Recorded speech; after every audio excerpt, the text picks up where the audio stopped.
Hello and welcome back to my reaction to the documentary Murder in Paradise. This video is part 3 and it covers approximately 5 minutes from the 12-minute mark with some commentary from me. One family is consistently linked to the murders on social media, the two Witchians. I'll just pause there. In my opinion, one of the best sources on social media was a Facebook page called CSILA, and it was run by a Thai American gentleman who uses the name of David, and he and his various sleuths who contributed to the Facebook page were instrumental in picking apart an alibi from Nomsod. Nomsod had basically maintained that he'd been in Bangkok at all material times, but they were quite instrumental in picking that alibi apart. I will put a little bit of information below the video, but I won't go into a great discussion about Nomsod's alibi at this time. They own more businesses on Siri Beach than any other family. Montriwat Wichin is the first Thai to see Hannah and David's bodies.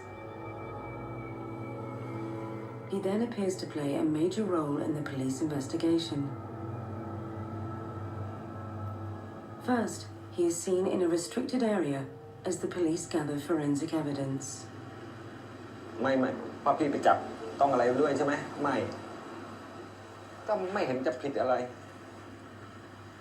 เพราะว่าเป็นระดับผู้กำกับเขาบินลงมาไอ้เขามากับเครื่องไอ้เขามากับโรงพยาบาลมาที่เกาะเต่าแล้วเขาก็ถามหาพี่เป็นคนแรกเขาถามหาคนที่เห็นศพเป็นคนแรกอ่ะก็คือพี่ก็ต้องเกี่ยวข้องอยู่ดีพี่ก็ต้องเข้าไปอธิบายเขาให้ท่านผู้กำกับเขารับรู้เท่านั้น A week later, Montriwat confronts a potential witness. Sean McKenna is friends with David Miller. Montriwat and a police officer chase him into a supermarket to ask him about allegations he was seen covered in blood on the night of the murder.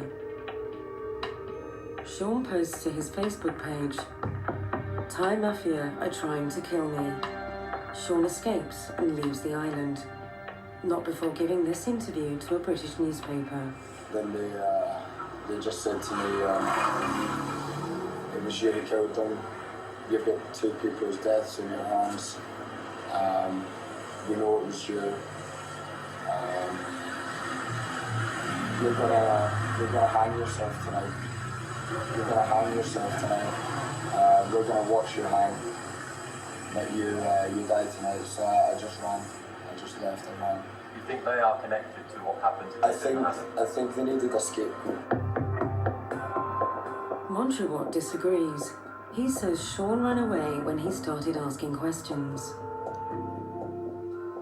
แล้วเลือดมาจากไหนพี่ก็ถามเงี้ยต่อหน้าตำรวจ2 คนเนี่ยว่าเลือดอ่ะที่ติดตัวที่โลตัสบาร์เขาเช็ดออกให้อ่ะเป็นเลือดของใครเป็นเลือดยังไงมายังไงชอนเขาก็ไม่ตอบเขาก็ออกจากบาร์แล้วเขาก็วิ่งไปแล้วก็ไปที่ซุปเปอร์มาร์เก็ตพวกพี่ก็ตามไปดูเราถามแค่นี้ทำไมมันต้องวิ่งคืออีกอย่างเราก็สงสัยอยู่แล้วแล้วก็ตำรวจก็มันออกอาการแบบแล้วมันทำไมต้องวิ่งอ่ะเราก็ถามแค่นี้อยากให้ชาวโลกได้รับรู้เลยว่าผมอ่ะและตระกูลอ่ะเป็นผู้บริสุทธิ์มันต้องเชื่อด้านวิทยาศาสตร์ไม่ใช่เชื่อกันเรื่องการจินตนาการและไสยศาสตร์อย่างนี้มันใช้ไม่ได้คุณต้องเชื่อเรื่องวิทยาศาสตร์แล้วโลกปัจจุบันเนี่ยผมเชื่ออย่างนั้น I'll just pause briefly. Most of Bond's statements are completely self-serving there.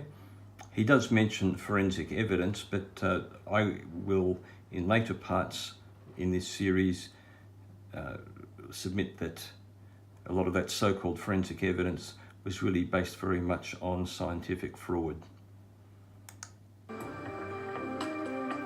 Sean McKenna denies any involvement. He says he had a cut on his body, but this occurred before the murders. He says he cooperated with the police and he believes the threat to kill him was genuine.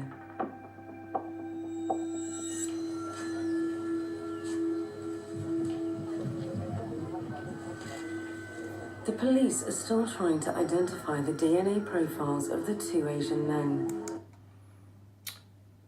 The narrator says that the police are trying to do certain things, but I would submit that this is actually very much a bit of a performance, a bit of smoke and mirrors exercise where a quote-unquote investigation is being shown to the world. I don't think that they're actually trying to do anything other than put on a performance.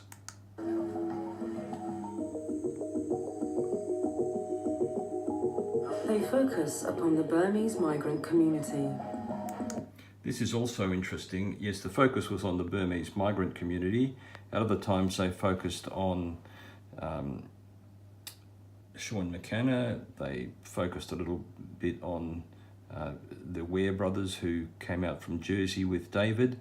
They focused on a football team, and there were some comments from the Thai Prime Minister, who's a military dictator, and also one or more senior police officers, to the effect that no Thai could have committed these horrible crimes, which is just an outrageous statement to make, because it obviously prejudices the investigation, or the so-called investigation, from the very beginning. But it also is completely absurd, because many Thai criminals can be extremely violent and extremely dangerous.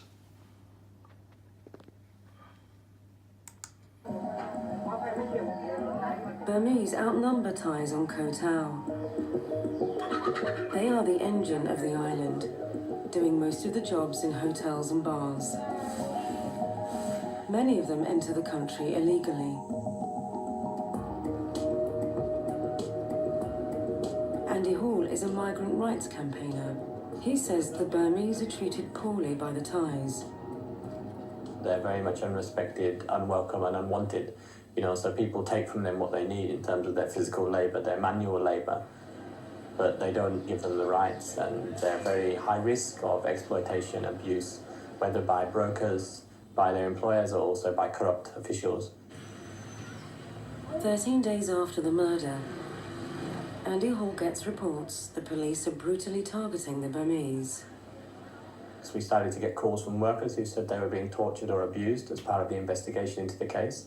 So we sent a team to the island to gather information, and we got a lot of information which we consider was reliable. And we got photos, we got documents to show that people were being abused. This is the most serious injury. A man claims officers poured boiling hot water on him. The police deny all of the accusations. I'll just pause there. It's interesting that they say that the police deny all of the accusations. Now, one thing which some lazy journalists can do is simply get one person's side of the story, get a reaction from someone else's side of the story. But there is a really interesting quote which I'm about to show you, which comes from Professor Jonathan Foster, who retired in recent years.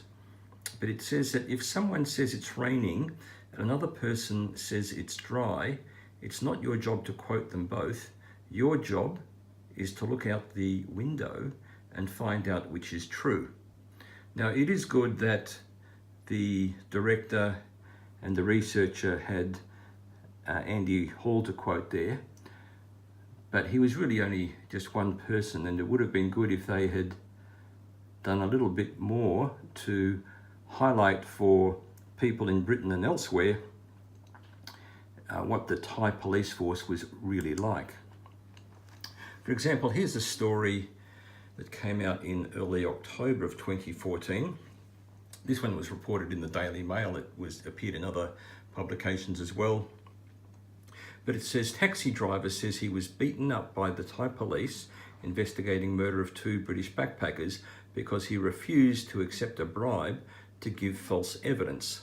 I'll put a link to this below, but this just highlights one of the submissions that I constantly make, which is that the Thai police will frequently plant false evidence to convict innocent people while removing real evidence that would help convict the real culprit. And here is a really good editorial that came from the Bangkok Post on the 21st of September 2014, and it says Thai police are in a class of their own. So we don't have to rely just on what Andy Hall says. You don't have to rely on simply what I say. There are a lot of sources who can attest to the corruption that the Thai police are often involved with. I'll just read a few paragraphs here. It says that at the start of last week, the Vietnamese police were rightly under fire for their atrocious handling of suspects in custody. By the end of the week, Thai police had stolen their thunder by showing their incompetence and lack of basic human decency was world class. The handling of the investigation into the murders of British tourists Hannah Witheridge and David Miller on Koh Tao is an international scandal and should be a source of deep embarrassment. And it would be, except the egregious lack of professionalism displayed in this case is par for the course for the Thai police force. Too often, the justice system works this way. Police arrest a suspect quickly, and since the book has been thrown at them and other methods of coercion have been employed, they confess. Whether or not the suspect committed the crime, the case is closed and the statistics look good. Extracting confessions by whatever means necessary becomes a goal rather than building a solid case backed by witness accounts and forensic evidence. This habit has become so ingrained in the culture of the Royal Thai Police that no victim of crime and no suspect in a criminal case can be assured of receiving justice. Only those with money or a high profile who can either afford the best representation or can draw enough attention to their cause can hope to receive justice. And in many cases, those with money or influence abuse it. I'll just scroll down a little bit further. The consequences of this, quote, confession first, evidence second, end quote, culture was laid bare for the world to see last week as police hauled in suspect after suspect and made one conflicting statement after another. The Koh Tao murders, coming as they have in the wake of a coup that has left a severe dent in the tourism industry, have drawn international attention to long-standing deficiencies in the Thai justice system. I'll put a link to this editorial below, and I hope that you take the trouble to read the rest of it. And I will be putting links to a lot of material below each of the parts of this series of videos, and I would invite you to look through those links to get a bit more detailed information about these sorts of things I'm trying to bring to your attention. Well, thank you very much once again for watching until the very end. If you have found this little video helpful at all, please press like and please share it with your friends on social media. Thank you very much. Stay safe and bye for now.